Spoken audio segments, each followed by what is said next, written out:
1,30,000 পৰা 1,50,000 টকালৈকে আপোনালোকে লাভ কৰিব। আপোনালোকে প্ৰায় 3টা কিস্তি। নমস্কাৰ সকলোকে সুবিধাৰ চেনেলত স্বাগতম জনাইছোঁ আৰু খুবেই গুৰুত্বপূৰ্ণ ভিডিঅ' লৈ আহিছোঁ। আৰু এইটো ভিডিঅ'ত এটা নহয় দুটা নহয় প্ৰায় 3-4টা মান আপডেট সদায় নিচিনাকৈ মই লৈ আহিছোঁ যাতে আপোনালোকৰ সুবিধা হওক। কাৰণ এটা ভিডিঅ'তে যদি বহুকেইটামান আপডেট আপোনালোকৰ বাবে লৈ অহা হয় তেনেহ'লে আপোনালোকে এটা ভিডিঅ'তে সকলোবোৰ আপডেট পাই যায়। কাৰণ বেলেগ বেলেগ ভিডিঅ' চাই থাকিলে আপোনালোকৰ সময় নষ্ট হ'ব আৰু একেটা কথাকে মই যদি 2-3টা ভিডিঅ'ত কৈ থাকোঁ তেনেহ'লে আপোনালোকৰো সময় লোকচান হ'ব। সেইবাবে আপোনালোকৰ বাবে এইটো ভিডিঅ'ত বহুকেইটা আপডেট লৈছোঁ, গোটেই ভিডিঅ' চাব বুলি আশা থাকিলে। লগতে প্ৰথমবাৰৰ বাবে যিসকল আহিছে চেনেলটো ছাবস্ক্ৰাইব কৰিব, এনেকুৱা ইনফৰ্মেটিভ আপডেট পাই থাকিবলৈ আৰু বেল আইকনটো প্ৰেছ কৰি দিব। তেতিয়াহ'লে আহক দেৰি নকৰি ভিডিঅ' আৰম্ভ কৰিছোঁ। প্ৰথমতে ক'বলৈ লৈছোঁ বৰ্তমান অসমত যিহেতু নিৰ্বাচন অতি সোনকালে অনুষ্ঠিত হ'ব, তাৰ আগতে এতিয়া চৰকাৰে বিভিন্ন ধৰণৰ আঁচনি আগবঢ়াইছে। তাৰে ভিতৰত বিভিন্ন ধৰণৰ আঁচনি ছাত্ৰ ছাত্ৰীসকলৰ বাবেও আছে বা মহিলাসকলৰ বাবে আছে বা বিভিন্ন ক্ষেত্ৰত কৃষকসকলৰ কাৰণে আহে, সকলোৰে বাবে কিছুমান আঁচনি আহে। তাৰে ভিতৰত এখন আহিছে বাবু আঁচনি বুলি কয়।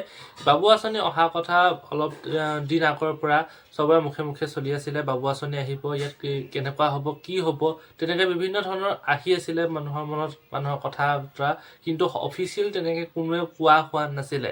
কিন্তু আমাৰ অসমৰ মুখ্যমন্ত্ৰী ডাঙৰীয়াই ইতিমধ্যে কৈছে যেন ল'ৰা অৰ্থাৎ ছাত্ৰসকলৰ বাবেও তেখেতে এক কথা ভাবি পেলাই এখন বাবু আঁচনি নতুনকৈ দিয়া হ'ব, য'ত 1 জানুৱাৰী 2026ত নটিছখন আহিব। তাত কি কি চৰ্ত থাকিব, কোনে কোনে তাত আবেদন কৰিব পাৰিব, কি কি নথিপত্ৰ লাগিব সেই বাবু আঁচনিত, আৰু কোনে কোনে কিমান, হয়তো স্কলাৰশ্বিপ হিচাপে তেখেতলৈ দিম বুলি কৈছে, মাননি হিচাপে প্ৰদান কৰিম বুলি কৈছে। যিহেতু নিযুত মইনা আঁচনি, জীৱন প্ৰেৰণা আঁচনি, তেনেকুৱা যিবোৰ ছাত্ৰীসকলৰ বাবে দিছিলে, কিন্তু ল'ৰাসকলে যেতিয়া কয় যেন অসমৰ মুখ্যমন্ত্ৰী ডাঙৰীয়া য'তে পায় তেতিয়া ল'ৰাসকলৰ বাবে তেখেতে কিবা এটা কৰিম বুলি কৈছিলে। সেই কিবা এটা কৰাৰ কাৰণে এতিয়া বাবু আঁচনি আনিছে। আৰু এই বাবু আঁচনিত আপোনালোকে আবেদন কৰিবলৈ কি কি লাগিব আপোনালোকক এইটো ভিডিঅ'ত মই ক'ব এতিয়া নোৱাৰিম, কাৰণ যিহেতু নটিছ অহা নাই।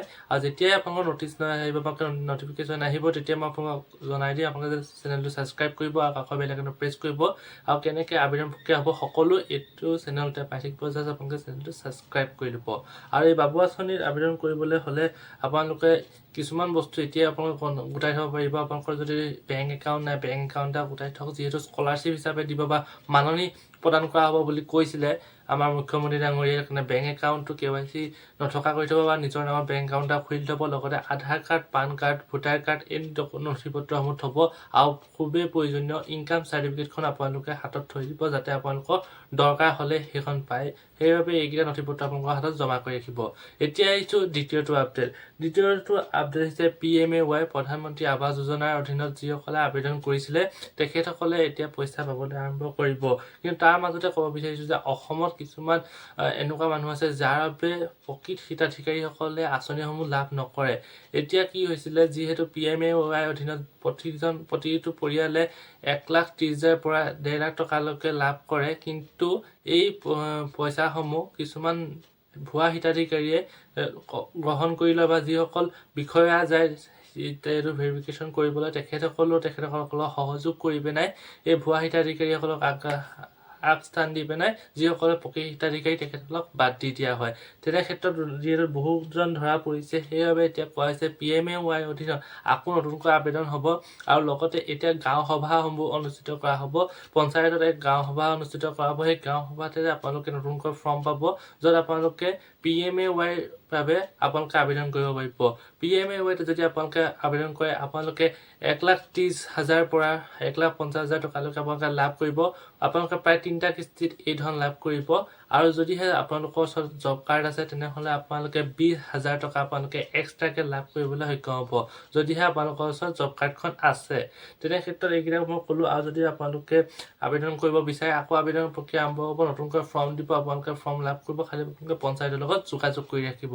এইটো আছিলে দ্বিতীয়টো আপডেট। এতিয়া আহিছোঁ আমাৰ তৃতীয়টো আপডেট। তৃতীয়টো আপডেট হৈছে ৰেচন কাৰ্ডক লৈ। বৰ্তমান অসমত ৰেচন কাৰ্ডৰ আবেদন প্ৰক্ৰিয়া চলি আছে। কিছুমান জেগাত আপোনালোকে জিলাসমূহত আবেদন প্ৰক্ৰিয়া চলি আছে। বৰ্তমান আমাৰ ইয়াতো ৰেচন কাৰ্ড আবেদন হৈ আছে। আপোনালোকে ৰেচন কাৰ্ড আবেদন কৰিবলৈ হ'লে আপোনালোকৰ ওচৰে পাজৰে যিখন সুলভ মূল্য দোকান আছে তালৈ যাব পাৰে। তাত গৈ পিনে আপোনালোকে তাতো যোগাযোগ কৰিব পাৰে। তাতো যোগাযোগ কৰিলে আপোনালোকে ইয়াৰ বাবে এখন ফৰ্ম লাভ কৰিব পাৰিব।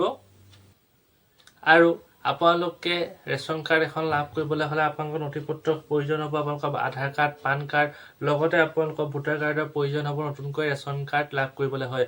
যিহেতু ৰেচন কাৰ্ড থাকিলে আপোনালোকে অৰুণোদয় আঁচনি, লগতে আপোনালোকৰ বিভিন্ন ধৰণৰ আঁচনিসমূহ যেতিয়া আপোনালোকে আবেদন কৰিবলৈ হয়, তেনেহ'লে আপোনালোকৰ ৰেচন কাৰ্ডখন খুবেই প্ৰয়োজন হয়। আনকি নাই আপোনালোকে যেতিয়া কলেজত এডমিশ্যন কৰা সময় হয়, তেতিয়া যদি আপোনালোকৰ ওচৰত ৰেচন কাৰ্ড আছে, তেতিয়া এডমিশ্যনৰ সময়ত আপোনালোকে বিভিন্ন ধৰণৰ ৰেহাই মূল্যত আপোনালোকে এডমিশ্যন ল'ব পাৰে। সেইবাবে আপোনালোকৰ যদি ৰেচন কাৰ্ড নাই, তেনেহ'লে সোনকালে আপোনালোকে ৰেচন কাৰ্ড আপোনালোকে এপ্লাই কৰি দিয়ক। আৰু যদি আপোনালোকৰ ৰেচন কাৰ্ডৰ ওপৰত ডিটেইলছ ভিডিঅ' বিচাৰিছে, তেনেহ'লে কমেণ্ট কৰিব। মই নিশ্চয় ৰেচন কাৰ্ডৰ ওপৰত ধুনীয়াকৈ ভিডিঅ' বনাই দিম, তেতিয়া আপোনালোকে ৰেচন কাৰ্ড ক'ত আবেদন কৰিব পাৰিব সবিশেষ গম পাব। তো ভিডিঅ'টো ইমানেই আছিলে। যদি চাই ভাল পাইছে, লাইক, কমেণ্ট, শ্বেয়াৰ, ছাবস্ক্ৰাইব কৰিবলৈ পাহৰি নাযাব। আৰু এটা কথা কৈছোঁ, আপোনালোকৰ বিভিন্ন ধৰণৰ এনেকৈ আঁচনি ভিডিঅ' মই বনাই আছোঁ। আপোনালোকে চেনেলটো ছাবস্ক্ৰাইব কৰিলে এনেকুৱা আঁচনিৰ ভিডিঅ' আপোনালোকে সময়মতে পাই থাকিব। তেতিয়াহ'লে আজিলৈ আহিছোঁ। ধন্যবাদ।